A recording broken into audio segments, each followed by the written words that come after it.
Good evening, YouTube Model Railroad fans. It's Jason down in the train room. It's the Red Rock Northern HO scale model railroad, and I'm here on Saturday evening, October, geez, what is the date? 10th?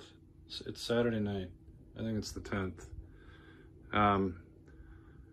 This is the update I think everyone who follows the channel is waiting for. It's going to be the shortest update ever. I promise you that this time. And that is because I've actually done no work on the layout itself in the past week. I bought a few trains the weekend before, spent time putting decoders and all of those, and then I had a couple more on order that I bought on eBay, and those came in, and so I was doing a little work on those. So update this week is kind of a continuation of last week. So I talked about this Burlington Northern Executive Paint Scheme SD70 Mac number 9615. Bought this last week, put a decoder in it. I think we already talked about it. But what I did this week is I put all the detail parts on. So this is a Kato SD70 Mac, and it's got a lot of detailed parts. As you can see, windshield wipers, number boards, grab irons, hoses, plows, handrails, more grab irons on what my buddy at the club calls the laundry chute. That piece pulls off. He loves to pull that off. Grab irons on the top, more hoses on the back, and so forth. So these Katos are beautiful units. They about the best runners available on HO scale. But they are highly detailed, but putting the detail parts on, many of these parts are very, very small.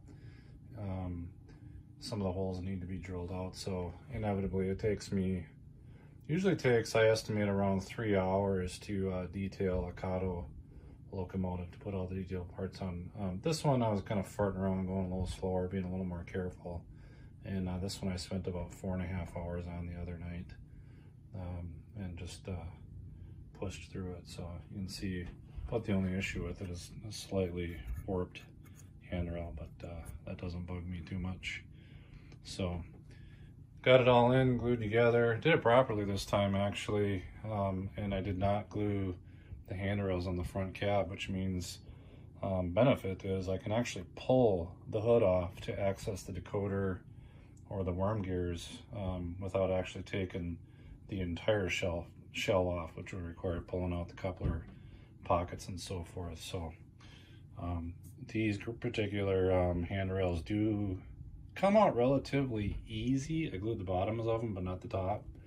These are literally the only things holding the shell onto the frame. I mean, other than the clips. But so we'll see how I like this. If these handrails keep coming off and I feel like I'm gonna break them, I'll just glue them. Put a little tack of glue on there, and then it'll be like my other SD70 Mac. And if I want to get access to the motor or the decoder, I'll just take the couplers out and pull the whole damn shell off.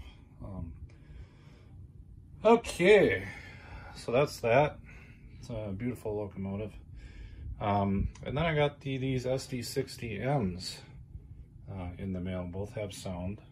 So it's the 9258 and the 92885.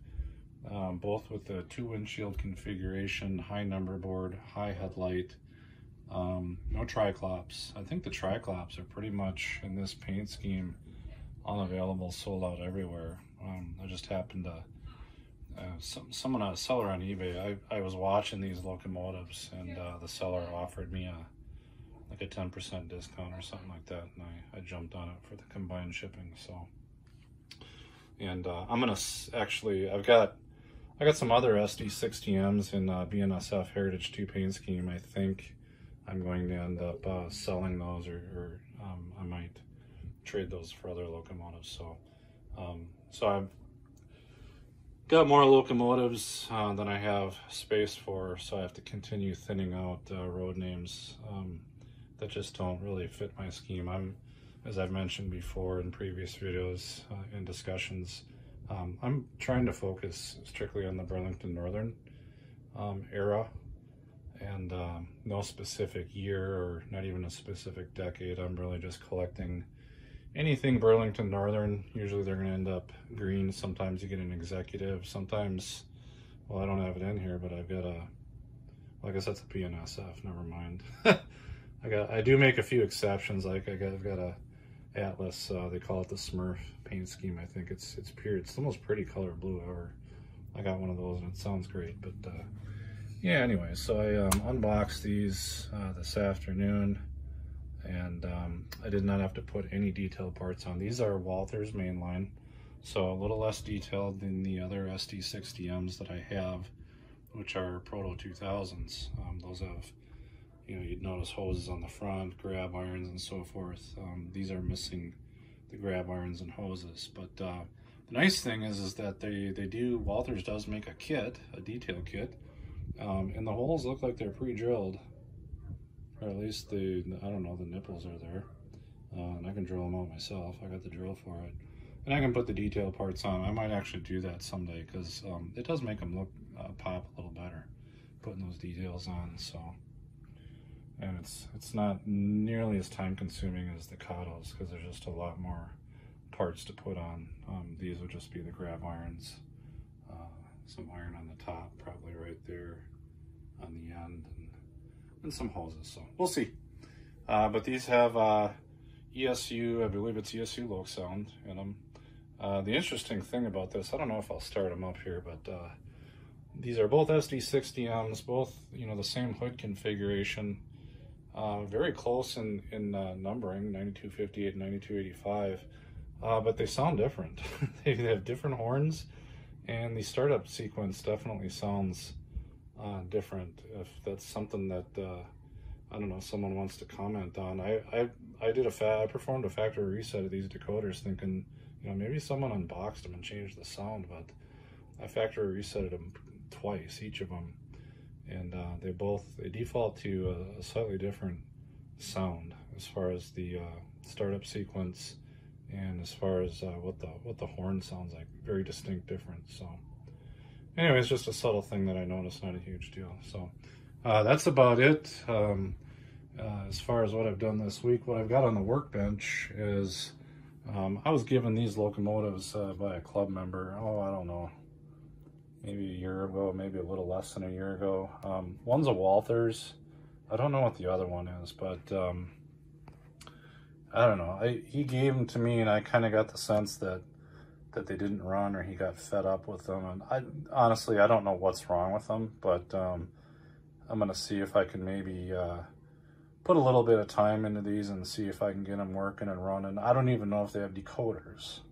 So the first thing I'm gonna do is put them on my programming track. I use JMRI up here. Open up service mode programmer. In fact, let's just try it right now. Let's put, let's see, which one's the heavier one? Okay, this one's the much heavier one. This is the Walther's. Okay. Put that on the programming track, and let's see if we can actually even detect a decoder in there. So let's go read type from decoder. So it's trying to read it. It's trying to read CV8. I don't know if you can see that. You know, the decoder, there could even be a decoder in there and it's fried. I don't know. Like I said, he didn't give me, the guy that gave me these didn't give me much information other than he was just fed up with them. So, and I don't want to put a lot of time into them. But if I'm gonna give them to someone else or try to sell them for the club, I gotta know what kind of the disposition is, if they have a decoder, if they're DC. If I can't read a decoder in here, the next thing I'm gonna do, yeah, so it's not reading a decoder at all. Next thing we can do is put it on the track and see if we hear the DC buzzing, what I'll call it. I don't hear any buzzing at all. So if it was a DC locomotive on a DCC track, I'd be hearing some buzzing right now. And I don't hear that. Track power is definitely on. Let's got a little bit of time here. Let's try the other one. So that particular one looks dead. Now, this is interesting. When I put this on the programming track, I saw a red light go on in there. Okay, so that one's partially alive. And I don't know who makes this one. I don't see Walther scribed on the underbelly anywhere, so, you know, I'm sure it'd be easy to look up. But let's go ahead and see if you can read this guy, if he's got a decoder. So it's reading CV8.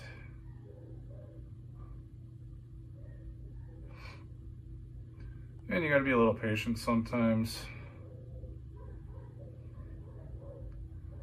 The longer you wait, the less promising it's probably gonna be for the outcome. Sometimes you can hear the decoder clicking as it's being inventoried or discovered. I can't really hear anything right now. Part of the reason is because my dogs are barking upstairs.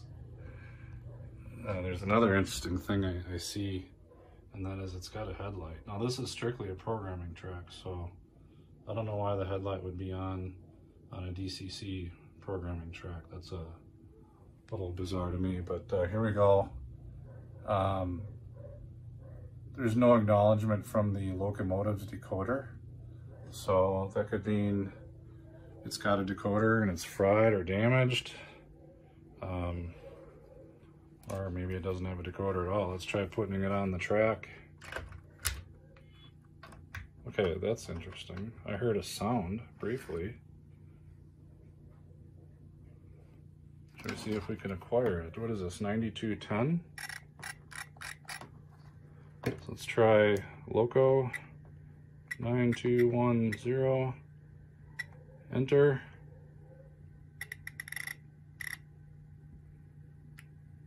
And I'm giving her throttle up. Let's see if it responds to headlight. No headlight on or off. I mean, the headlight's permanently on. And again, I see a red light in there. So, could be a bad decoder. Could be a decoder in there and bad wiring. Who knows? So I'm gonna have to pop the shell off this week. That'll be kind of this week's project. And see if I can figure out what the disposition is of these locomotives. So, and then I would like to get back to some scenery. I've got some ideas. Try to spruce this scenery up, redo some of these sections, and